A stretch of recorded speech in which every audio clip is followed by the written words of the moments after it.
novel ini nggak masuk top 5 karya terlihat favorit aku sih, tapi ini kan masalah selera ya, jadi bisa jadi yang menurut aku biasa aja, menurut kamu luar biasa kan, dan nggak ada salahnya juga buat nyoba baca novel yang satu ini.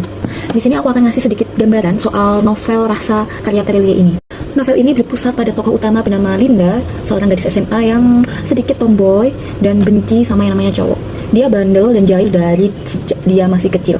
Dia hidup cuma bertiga dengan kakak laki-lakinya dan juga ibunya aja. Kalau soal ayahnya, jangan ditanya, karena dari awal novel ini dimulai, si penulis sudah menegaskan pokoknya jangan nanya soal ayahnya si Linda. Masalah kemana ayahnya si Linda ini tuh yang akan jadi pertanyaan dari awal sampai 3/4 hampir menjelang akhir dari novel ini. Dari awal sih aku udah duga ya masalah atau arah dari cerita yang ada di novel ini. Di novel ini tuh nggak banyak plot twist, tapi lebih ke realistis. Kenapa aku bisa bilang novel ini itu realistis?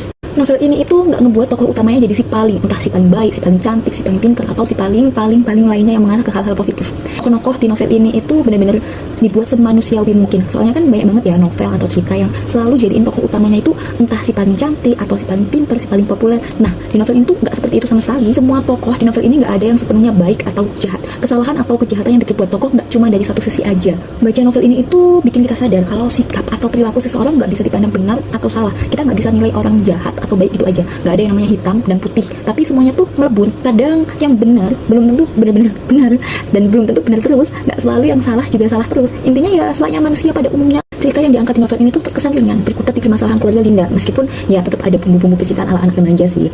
Novel ini itu ngajarin kita buat nggak lihat satu hal atau masalah dari satu sudut pandang aja. Kita harus buka pikiran kita dan menyadari kalau ada sudut pandang lain dari adanya suatu masalah.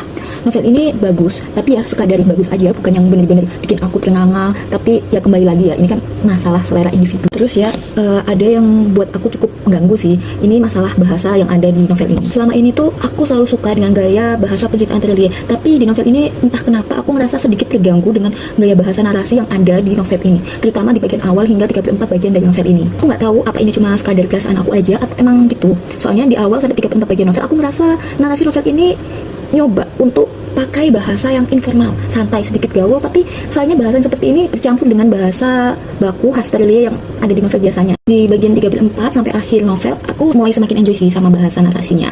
Soalnya narasinya udah nggak campur aduk lagi antara bahasa santai non baku dengan bahasa baku. Aku paham sih sebenarnya Terelie ini mau coba untuk buat novel ini terkesan santai dan ke